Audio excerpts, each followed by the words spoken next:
Slogan, জাতীয় slogan দিয়েছে জয় বাংলা। বাংলা তো বাংলাদেশও আছে, কলকাতাও আছে, আসামও আছে বাংলা। তাহলে আপনি জয় বাংলা বলতে সবই জয় বাংলা।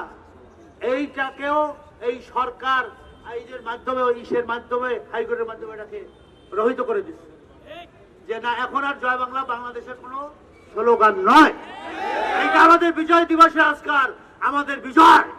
আমাদের অন্তর্বর্তীকালীন সরকার, ডক্টর মোহাম্মদ ইউনূসের সরকার, সে যে কিছু পদক্ষেপ নিয়েছে সেগুলো প্রশংসনীয়, কিন্তু এখনো যেটা কাঙ্ক্ষিত 4 মাস হয়ে যাচ্ছে, কাঙ্ক্ষিত সংস্কারগুলো এখনো জাতির সামনে আসে নাই।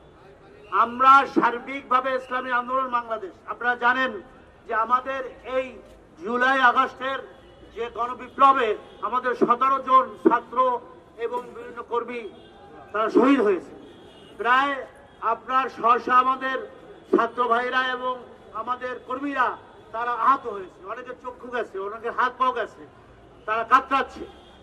এই জন্য যে আমরা একটা নতুন বাংলাদেশ পাইছি, যে শেখ হাসিনার স্বৈরাচারী ফ্যাসিস্ট ব্রাউনি যে অত্যাচার করছে, আয়না ঘর করছে ক্যান্টনমেন্টের ভিতরে, গুম খুন, এই যাদের গুমের যে একটা কমিটি করছে, সেখানে তদন্ত কমিটি তারা গতকাল রিপোর্ট দিচ্ছে।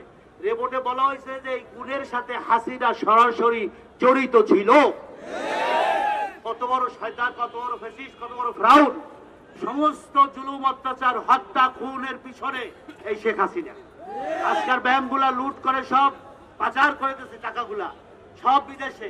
আপনার কানাডায় বেগমপাড়া, এই মালয়েশিয়ায় সেকেন্ড হোম, দ্বিতীয় হোম, সমস্ত দেশটাকে তলাবে ইনজুরি এমটি বাস্কেট করে এই হাসিনা, তার মেয়ে পুতুল, তার ছেলে জয়, তার বোন রেহানা সব লুটপাট করে সালমান এফ রহমানও বলছে যে সব টাকা আমরা তাদেরকে দিচ্ছি। তাহলে এই পরিবার, শেখের পরিবার 75-এ কেন এদেশের জনগণ বা আর্মিরা কেন তার সপরিবারে খুন করছে? কারণ খুনের পিছনে তো কারণ আছে, কারণ আছে না? এমনি এমনি তো আর কেউ কেউ খুন করে না। আবার এই শেখ হাসিনা আজকাল বাংলাদেশ থেকে পলাইছে কোথায়? ভারতে। আমাদের দেশের যত সন্ত্রাসী, আওয়ামী লীগের যারা গুন্ডা বদমাইশ, সবগুলা আশ্রয় পাইছে ভারত। তাহলে আমাদের যারা দেশকে বিক্রি করে দিয়েছে ভারতের কাছে, হাসিনা ছিল একটা পুতুল, ওই ভারত যা বলতো তাই সে করতো, ঠিক কিনা? আপনি দেখেন লাস্টের যে চুক্তি হয়েছে, সেখানে রেলের যে রায় বাংলাদেশ থেকে যাবে, সেইটাও দেশে বাংলাদেশ বিরোধী। এখানে বাংলাদেশে কোনো স্বার্থ নাই, কি আছে? দেশটা বিক্রি করা শেষ হয়ে গেছিল।